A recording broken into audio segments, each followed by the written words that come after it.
Good morning, family. Welcome to the Afro Latina Show. I am your host, Alicia Anabel Santos, La Diosa Dominicana, La Santera, and welcome.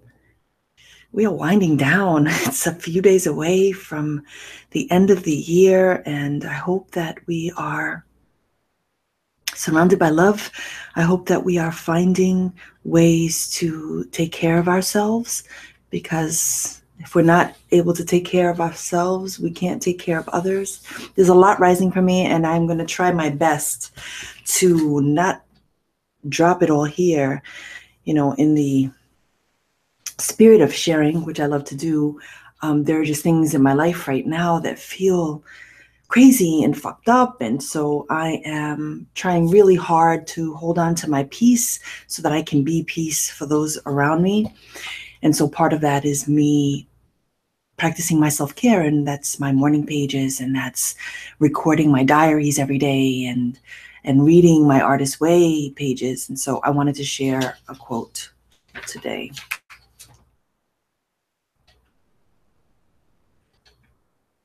I'm in week 9. I've been writing for 9 weeks. I have to say that because I'm really proud of it. I'm really proud that I'm just filling journals and moving on to the next thing, and I feel accomplished. So, yeah, that's me tooting my own horn this morning. The blocked artist doesn't know how to begin. Baby steps. Creativity is an act of rebellion, being defiant, going against the norms. This is where the fear stems from, this fear that we will be alone, that we will no longer be loved or find love or have love. The need to be a great artist, the view of an artist's life as an act of rebellion often lingers, making any act of art entail the risk of separation and the loss of loved ones. When we don't achieve our goals, we feel guilty. This guilt demands that they set a goal for themselves right off the bat, that they must be great artists in order to justify the rebellion. Which is the line that I read that was like, ooh, our need to be great. Our need to be great and how it prevents us from even beginning, right? Another quote I wrote down was, over any extended period of time, being an artist requires enthusiasm. More than discipline, enthusiasm is not an emotional state. It is a spiritual commitment, a loving surrender to our creative process, a loving recognition of all the creativity around us. And then she closed in that section with, what if we saw going after the thing that we desire, like rising for a play date, as something fun, something that excites us, to create. Like right now I'm writing with some writers, and we're waking up at 5 a.m. and it's been hard. It's been hard for some of us to get up and meet that commitment. And there's something, I'm not going to name it for them because only they know, but for me, I wake up in the morning now, and this has been a process, excited about what I'm going to discover, excited to sit with my manuscript and read the words that I wrote and hear what my characters want to say to me, because they've been waiting for me to sit down to tell their story, because that's the only way it's going to get done. And the thing is that they don't care if I'm great. They don't need me to be great. They need me to be present. They need me to show up and play. They need me to trust that the words are going to come and that the story is going to unfold beautifully, and it doesn't have to be perfect. And I don't have to obsess with editing every single fucking word today. All I have to do is show up. All I have to do is show up, open my computer, open the manuscript, sit with the words that are there, and get to know them a little bit more. What if we saw the thing that we're searching for as our play, as a play date, as a friend that we're going to have a drink with, have tea with, go out dancing with? I feel like I need to shift. Like for me, my process are many different things. But one of the things that I have decided that I needed to be in order to achieve the things that I want to achieve is to be my own coach. I am my football coach. I am the basketball coach. I am the volleyball coach. I am the tennis coach. I am the fucking life coach. I'm the writing fucking midwife for me, and so I see my art as not just my job, but I'm training for something great. I'm studying, I'm reading texts by other writers, and I'm learning and I'm creating. That's the only way shit gets done. Like I know that I'm repetitive because I feel like we need these fucking affirmations about the truth is that the only way books get written is motherfuckers sit down and they write the book. It's not a fucking science. It's not that deep. It is hard work. It does require discipline. It does require endurance and stamina and to be resolute, to be steadfast, to be a fucking warrior, to be a beast. You do require certain skill sets to be able to sit and give the work what it requires, which is focus, attention, love, patience, compassion, kindness. And so I'm never going to tire or give up on me, on you, when it comes to this thing that we desire so desperately. Because every day we need the fucking constant reminder of why it is that we're doing what we do. And, we get wrapped up in the shit that's happening in our lives. And there are some pretty fucked up things happening in the lives of a lot of people that I know, and a lot of people that I love, and a lot of people incredibly close to me. Like so close to me. They were the first friendships I've ever had in my fucking life. And so real shit is happening for everyone. You are not alone. You are not the exception. You are not exempt. But what are you going to do despite it, right? Like shit, endings, things end. I lost one of my best friends, Patricia Hippowith, on the 10th of this month.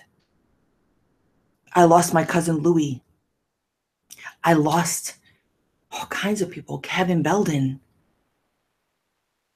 family members, friends. There are people who their chapters are closed. Their story has ended. And how do we honor them? Our ancestors. Today, this morning, I'm thinking about my abuelos, an abuelo that I never met, my mother's father, my abuela, my mother's mother, who I never met. And I want to have conversations with them. And I want them to be proud of me, and they've never met me. Listen, for me today is about releasing this desire to be fucking great and perfect for the world. I am good with being good for me, and I am fucking pretty great. And so let's meditate. Let us meditate. Sit comfortably.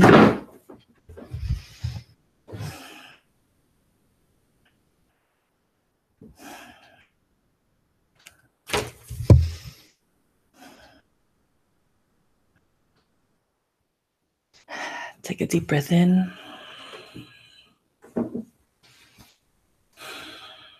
Inhale. Exhale. Inhale. Exhale.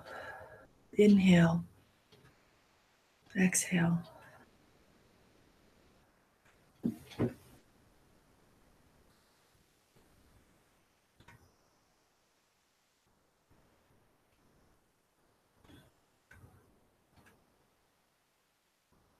If you knew that the thing you wanted to go for, if you believed that the thing that you wanted to go for right now didn't have to be perfect, just good enough, what does that look like? What would it take?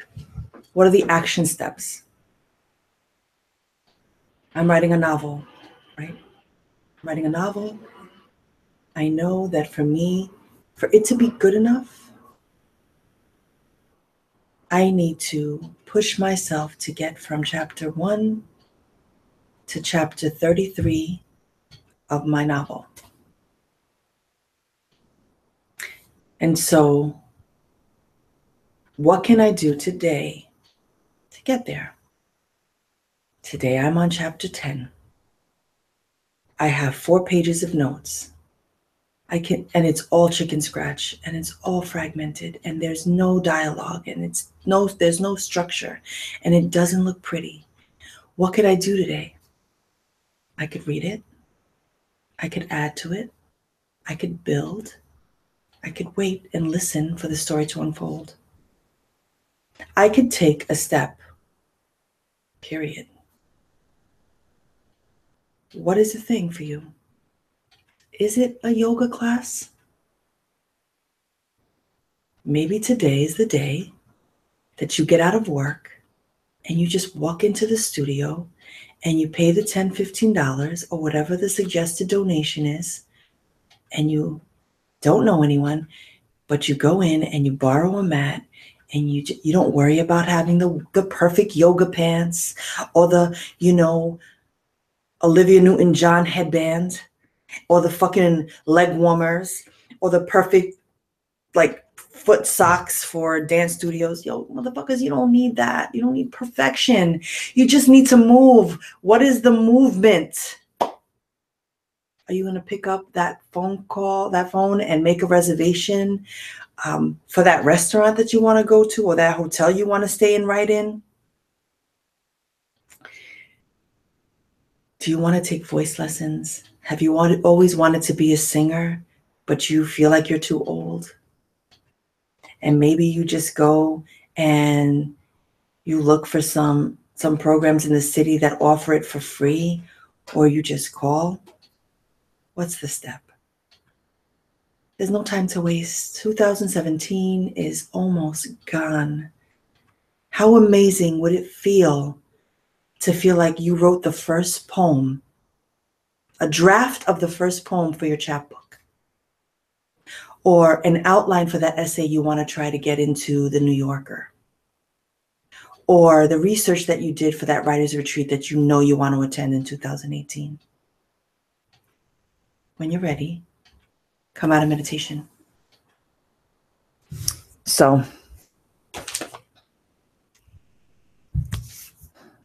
fuck all the bullshit. Stop bullshitting. It's fucking exhausting. No one is going to hold your hand.